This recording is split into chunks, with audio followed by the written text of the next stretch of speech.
Hello my dear students, welcome back to our YouTube channel. તો students, start કરશું યુનિવર્સિટીની એક્ઝામમાં લાસ્ટ યરનું જે ક્વેશ્ચન પેપર હતું એમાં આજે આપણે ક્વેશ્ચન નંબર 4 કરવાના છે, જેમાં મકાન મિલકતની આવકનો દાખલો છે. છોકરાઓ જો, જયશંકર પાસે 2 મકાન છે અને તેની પાસે એક મકાન છે ભાડે આપેલ છે, એક મકાન છે સ્વવપરાશ. ઓકે, એટલે એક મકાનમાં એ પોતે રહે છે અને બીજું મકાન એને ભાડે આપેલું છે. હવે છોકરાઓ, તમને બધી જ ડિટેલ આપેલી જ છે. આકારણી વર્ષ છોકરાઓ આપણે બદલેલું છે કે જે તમને આવી શકે એક્ઝામમાં. 23-24 ના જગ્યા છોકરાઓ આપણે આવશે હવે 24-25. ઓકે, એટલે આપણું આકારણી વર્ષ 24-25 આવશે અને પાછલું વર્ષ 2023-24 આવશે. તો આપણે છોકરાઓ એક કામ કરીએ, આકારણી વર્ષ 24-25 પ્રમાણે દાખલો કરીએ. ઓકે, એટલે સમજો આપણે 2 વર્ષ એડ કરીએ તો અહીંયા પણ 24-25 કરી લઈએ. ઓકે, એટલે એક્ઝામમાં છોકરાઓ જે દાખલો આવશે એ 24-25 પ્રમાણે આવશે. એટલે તમારી પાસે જે અહીંયા રકમ છે એમાં છોકરાઓ 2000 આપણે 20 કરીશું. એટલે દાખલો જે વર્ષનો છે ને છોકરાઓ, એ 2 વર્ષ જૂનો પેપરનો છે, એટલે તમારે એને 2 વર્ષ નવા પેપરનો બનાવી દેવાનો, બીજું શું. ઓકે, ચાલો તો છોકરાઓ જો, સૌથી પહેલા તો આપણે આ ફોર્મેટ જે તમને શીખવાડેલું છે, સ્ટેપ 1, સ્ટેપ 2, સ્ટેપ 3 અને સ્ટેપ 4, આટલું પહેલા કરવાનું. શું છે? તો મ્યુનિસિપાલિટી મૂલ્ય વાર્ષિક, વ્યાજબી ભાડું વાર્ષિક. ઓકે, હવે એક વખત ચેક કરી લેવાનું છોકરાઓ કે આપણું પાછલું વર્ષ જેવું ચાલુ થાય છે કઈ તારીખે, 2023-24. તો એ 23-24 ચાલુ થાય એ પહેલા મકાન પૂરું થઈ ગયું છે બનાવીને. જો આપણું મકાન છે ને આ તારીખે જ બનીને રેડી થઈ ગયું છે 2020, એટલે 2023-24 માં તો આપણું મકાન ઓલમોસ્ટ રેડી જ છે. જો ઓકે, આપણું મકાન આ તારીખે રેડી થયું છે, એટલે આ તારીખ એટલે કે જે વર્ષ સ્ટાર્ટ થાય છે 2023-24 એ પહેલા આપણું મકાન રેડી છે. ઓકે, આ પહેલા ચેક કરી લેવાનું. હવે તમે રકમને લખો કે સ્ટેપ 1 શું છે કે મ્યુનિસિપાલિટી મૂલ્ય. તો મ્યુનિસિપાલિટી મૂલ્ય કેટલું છે? 6 લાખ. તો આપણે લખી લઈએ 6 લાખ. ડન. ત્યાર પછી વ્યાજબી ભાડું. વ્યાજબી ભાડું કેટલું છે? 6,75,000. 6,75,000. આ બંનેમાંથી વધારે રકમ કઈ છે? તો 6,75,000. પ્રમાણિત ભાડું કેટલું છે? પ્રમાણિત ભાડું એટલે સ્ટાન્ડર્ડ ભાડું કહેવાય, 5,25,000. તો 5,25,000. હવે આમાંથી જે ઓછી કિંમત આવે એ તમે સિલેક્ટ કરશો, એટલે 5,25,000 તમારી ઓછી કિંમત આવે. ઓકે, જો આ બે માંથી વધારે કિંમત સિલેક્ટ કરવાની અને આ બે માંથી ઓછી કિંમત સિલેક્ટ કરવાની. ડન. ત્યાર પછી છોકરાઓ ખરેખર મળવાપાત્ર ભાડું, તો માસિક ભાડું તમારું કેટલું છે? 60,000. એટલે એક મહિનાનું ભાડું છોકરાઓ 60,000, તો 60,000 × 12 એટલે કેટલા થશે? 7,20,000. 7,20,000 તમારું આખા વર્ષનું ભાડું થયું. પછી ઘર ખાલી રહેવાનો સમય આપેલો છે, નહીં મળેલું ભાડું. છોકરાઓ, નહીં મળેલું ભાડું તમને દાખલામાં આપેલું છે. કેટલું આપેલું છે? 1 લાખ. નહીં મળેલું ભાડું કેટલું છે? 1 લાખ. તો 1 લાખ રૂપિયા ભાડું તમને નથી મળતું, તો આપણે અહીંયાથી શું કરી દેવાનું? બાદ. છોકરાઓ, આ ફોર્મેટ તમારે એકદમ વ્યવસ્થિત રીતે લર્ન કરી લેવાનું. આપણે શીખેલા જ છે કે એક્ઝેક્ટલી આવું કેમ થાય છે એ પણ મેં તમને સમજાવેલું છે. ઓકે, આપણા કોર્સની અંદર બધું વ્યવસ્થિત સમજાવેલું છે કે કેમ ગવર્મેન્ટે આવા સ્ટેપ બનાવ્યા છે. મેં તમને કીધેલું છે કે ટેક્સની ચોરી નહીં થાય ને એટલા માટે ગવર્મેન્ટે આ પ્રોપરલી આવી રીતે સ્ટેપ બનાવેલા છે અને બધું આપણે સમજેલા છે લોજિકલ. એવું નથી કે ચલો આ સ્ટેપ લખાવ્યા તમે યાદ રાખ્યું, બટ અત્યારે તો આપણે જસ્ટ રિવિઝન કરીએ છીએ, એટલે સોલ્યુશન પર્પઝ માટે આપણે એને માઇનસ કરીએ તો કેટલા આવે? 6,20,000. ડન. તો હવે છોકરાઓ આ સ્ટેપ 1 ની કિંમત થઈ ગઈ, પછી આ સ્ટેપ 2 ની કિંમત થઈ ગઈ. ઓકે, સ્ટેપ 1 અને સ્ટેપ 2. સ્ટેપ 1 અને સ્ટેપ 2 માંથી વધારે કયું છે? તો 6,20,000 રૂપિયા વધારે છે સ્ટેપ 1 અને સ્ટેપ 2 માંથી વધારે. સ્ટેપ 3 ની કિંમત શું આવે? તો બોલે સર સ્ટેપ 3 ની કિંમત જે આપણે હમણાં શોધી હતી તે સ્ટેપ 3 ની કિંમત. ઓકે, ધ્યાન રાખજો છોકરાઓ, આ બે માંથી જે વધારે રકમ આવે તમે સિલેક્ટ કરો અને પછી એ જ રકમને તમારે સ્ટેપ 4 માં મૂકવાની. હવે સ્ટેપ 4 માં જો તમે મૂકો તો સ્ટેપ 4 માં શું આવે? ઘર ખાલી રહ્યાનો સમય 1 મહિનો. એટલે તમને એક મહિનો ઘર ખાલી રહે છે તો એક મહિનાનું ભાડું નથી મળવાનું, કારણ કે તમે અહીંયા 12 મહિનાનું ભાડું કન્સિડર કરો છો. આપણે અહીંયા કેટલા મહિનાનું ભાડું કન્સિડર કરીએ છીએ? 12 મહિના. એટલે આખા વર્ષનું ભાડું આપણું 7,20,000 થાય છે, પરંતુ છોકરાઓ એમાંથી 1,00,000 રૂપિયા ભાડું તો તમને મળેલું જ નહીં, એટલે 6,20,000 તમને મળવા પાત્ર ભાડું થાય. એટલે એટલું ભાડું તમને મળી શકે છે આખા વર્ષ. હવે તમે સરકારે જે નક્કી કરેલો સ્ટેપ છે એ પ્રમાણે અને તમારું ભાડું જે ખરેખર મળવા પાત્ર છે એ તમારું વધારે છે તો એ તમારી કરપાત્ર મૂલ્ય થાય. હવે જો તમે કોઈ ખાલી રહ્યા સમયનું ભાડું, જેમ કે તમારો મકાન છે ને 1 મહિના ખાલી રહે છે, તો 1 મહિનાનું ભાડું કેટલું છે? 60,000. તો 60,000 તમારે અહીંયાથી શું કરવાનું છે? માઇનસ. કેટલા આવશે? 6,20 માંથી 60 માઇનસ એટલે 5,60,000. ડન. ત્યાર પછી છોકરાઓ તમારી પાસે શું છે? આ ગ્રોસ વાર્ષિક મૂલ્ય આવી ગયું. કરવેરાની ચૂકવણી. તો આપણે કરવેરાની ચૂકવણી કરેલી છે છોકરાઓ, ચેક કરો. આ રહ્યો જો સ્થાનિક કરવેરો કેટલો છે? 5% છે. કોના 5% થાય? તો જે તમારું મ્યુનિસિપાલિટી વેલ્યુ છે એના 5% થાય. એટલું યાદ રાખજો. મ્યુનિસિપાલિટી વેલ્યુના 5%, એટલે 6,00,000 ના 5% 30,000 આવે. હવે આ રકમ તમે ચૂકવી દીધી છે એવી જ ધારણા કરશો. ઓકે, કારણ કે મ્યુનિસિપાલિટી કરવેરો ચૂકવેલો હોય તો તમે બાદ કરી શકો, તો આપણે ચૂકવેલો જ છે એવી ધારણા કરશું. 30,000 કેટલા આવશે? 5,60,000 માંથી 30 ગયા એટલે 5,30,000.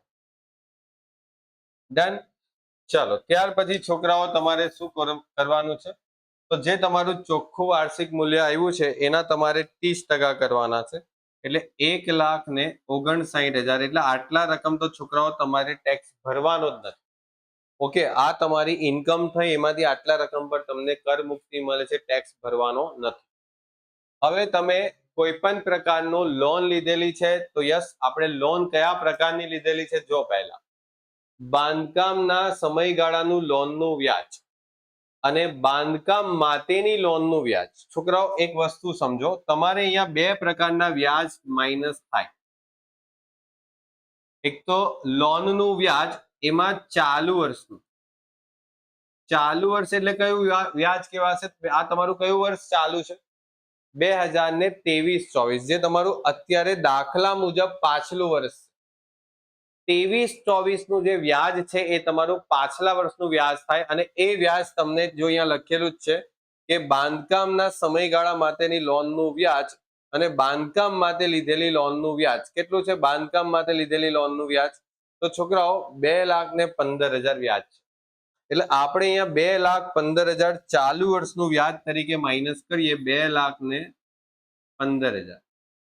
અને બીજું બાંધકામ સમયનું વ્યાજ. હવે છોકરાઓ બાંધકામ સમયનું વ્યાજ એટલે કયું વ્યાજ? કે જે સમય તમારું બાંધકામ ચાલતું હતું, કારણ કે તમારું ઘર બનીને રેડી થતું હતું, તમે હજુ સુધી એ ઘર બનાવ્યું નથી, તો ભાડે કેવી રીતે આપશો? તો જ્યારે ભાડે જ નહીં આપશો ત્યારે તમને ભાડાની આવક નહીં મળશે, અને તમે જે વ્યાજ ચૂકવો છો એ વ્યાજની તમે કપાત કઈ રીતે લેશો? એટલે જે સમયમાં તમારું ઘર બાંધકામ થતું હતું એ સમયનું વ્યાજ, એને મૂડીકૃત વ્યાજ કહેવાય. અને એ વ્યાજ તમને દાખલામાં આપેલું જ છે, જો 80,000 બાંધકામ સમયગાળાનું લોનનું વ્યાજ. હવે આ જે વ્યાજ છે ને એ તમારું બાદ થાય કે નહીં થાય? તો છોકરાઓ થાય તો કઈ રીતે થશે, અને નહીં થશે તો પણ કઈ રીતે ચેક કરવું પડશે છોકરાઓ. તો જો તમારું બાંધકામ કયા વર્ષે પૂરું થાય છે? બાંધકામ, એક સેકન્ડ, બાંધકામ પૂર્ણ થયાનું વર્ષ. તમારું બાંધકામ કયા વર્ષે પૂરું થાય છે? તો તમારું બાંધકામ જે પૂરું થાય છે ને છોકરાઓ, એ કયા ટાઈમ પર થાય છે? તો 2020, 15/7/2020, એટલે 15/7/2020 ના રોજ તમારું બાંધકામ પૂરું થાય છે. તો આ વર્ષ કયું કહેવાય? આ કયું વર્ષ થાય? તો 2020-21 નું વર્ષ થાય. ચેક કરો, જો આ તારીખ કયા વર્ષમાં આવે? 20-21 ના વર્ષમાં આવે. આ તારીખ આ વર્ષમાં આવે કે નહીં આવે? હવે આ વર્ષની સાથે તમારે 5 વર્ષ સુધી આ વ્યાજની કપાટ મળે. કેટલા વર્ષ સુધી? 5 વર્ષ. તો આ પહેલું વર્ષ થયું, પછી આ બીજું વર્ષ થયું, પછી આ ત્રીજું વર્ષ થયું, પછી આ ચોથું વર્ષ થયું અને આ પાંચમું વર્ષ. આટલા પાછલા વર્ષ માટે તમારે કપાત તરીકે બાદ થાય. આટલું પાછલું વર્ષ. હવે આપણું પાછલું વર્ષ કયું છે છોકરાઓ? જો દાખલા મુજબ આપણું પાછલું વર્ષ છે 2023-24. ઓકે, આપણે દાખલામાં રકમ ચેન્જ કરી છે, તારીખ ચેન્જ કરી, એ પ્રમાણે 23-24. એટલે આપણે જે પાછલા વર્ષમાં કપાત તરીકે વ્યાજ લેવાનું છે, શું એ વ્યાજ તમને કપાત તરીકે મળશે? તો યસ, તમારું 23-24 અહીંયા આવે છે. જો એટલે તમારું જે 80,000 વ્યાજ થાય ને, એ 80,000 નું જે વ્યાજ છે એના ભાગ્યા તમારે 5 કરવાના. એટલે 80,000 ભાગ્યા 5 કેટલા આવશે? 16,000 રૂપિયા. આ 16,000 રૂપિયા વ્યાજ તમને દરેક વર્ષે તમારી કપાત તરીકે બાદ મળશે. દરેક વર્ષે મળશે 16,000. એટલે ટોટલ તમને આ રીતે 80,000 નું વ્યાજ કપાત તરીકે બાદ મળે. એમાં આ વર્ષે આપણું કયું વર્ષ છે? તો 23-24. બરાબર, આપણું પાછલું વર્ષ છે 23-24. તો બાંધકામ સમયનું વ્યાજ અહીંયા 16,000 બાદ થશે. અને હવે માઇનસ કરો 530 માંથી, 159 માંથી, 215 માંથી 16 માઇનસ, એટલે 1,40,000. આ થઈ ગઈ કરપાત્ર આવક. બોલો ડન. ને હવે છોકરાઓ બીજી એક વસ્તુ છે કે જે મકાન તમે સ્વ વપરાશ માટે યુઝ કરો છો, આપણે પોતે યુઝ કરીએ છીએ, તો એ મકાન પર જે પણ કઈ વ્યાજ હોય એ મેક્સિમમ વધારે 2 લાખ. ઓકે, તો આપણે વધારેમાં વધારે 2 લાખ જ વ્યાજ બાદ કરી શકીએ. તો સ્વ વપરાશ માટેની લોન પર વધારેમાં વધારે કેટલા? 2 લાખ રૂપિયાનું વ્યાજ બાદ થાય. ઓકે, અને સ્વ વપરાશના મકાન માટે અહીંયા સુધી આપણે ગણતરી કરવાની જ નહીં હોય, નીલ આવે. ચોખ્ખું વાર્ષિક મૂલ્ય સુધી કોઈ ગણતરી નહીં થશે, નીલ થશે. આમાં મેક્સિમમ 2 લાખ. બરાબર, ધ્યાન રાખજો, 2 લાખ થી વધારે લોન નું વ્યાજ બાદ નહીં થાય. બાંધકામ માટે લોન લઈએ કે મકાન ખરીદવા માટે લોન લઈએ, નવું મકાન ખરીદવા માટે લઈએ, ક્યાં તો નવા મકાનને બાંધકામ માટેનું વ્યાજ, મતલબ જે પણ વ્યાજ હોય એ તમારે 2 લાખ થી વધારે બાદ નહીં થાય. ઓકે, અને આ તમારું ડેશ થઈ જશે અને અહીંયા 2 લાખ રૂપિયા ક્યાં જશે? નેગેટિવ. ઓકે, હવે છોકરાઓ તમને ખબર જ છે કે આપણું આ વર્ષે 2 રિજીમ આવી ગયા છે. એક તો નવા ટેક્સ રિજીમ પ્રમાણે, એક તો જૂના ટેક્સ રિજીમ પ્રમાણે. અને બંને ગણતરી મેં તમને કીધું જ છે, બતાવું છું, કારણ કે એક્ઝામ ની અંદર કોઈ પણ આવી શકે છે. ઓકે, આપણા સુરતની અંદર ઘણી બધી કોલેજોની અંદર નવા ટેક્સ રિજીમ પ્રમાણે પણ દાખલો પૂછાયો છે, એટલે કેવું છું. ઓકે, તો છોકરાઓ જૂના ટેક્સ રિજીમ મુજબ, એક સેકન્ડ,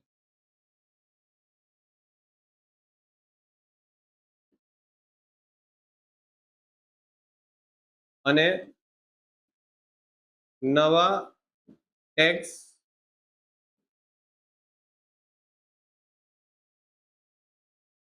મેં તમને બંને બતાવી દઉં છું.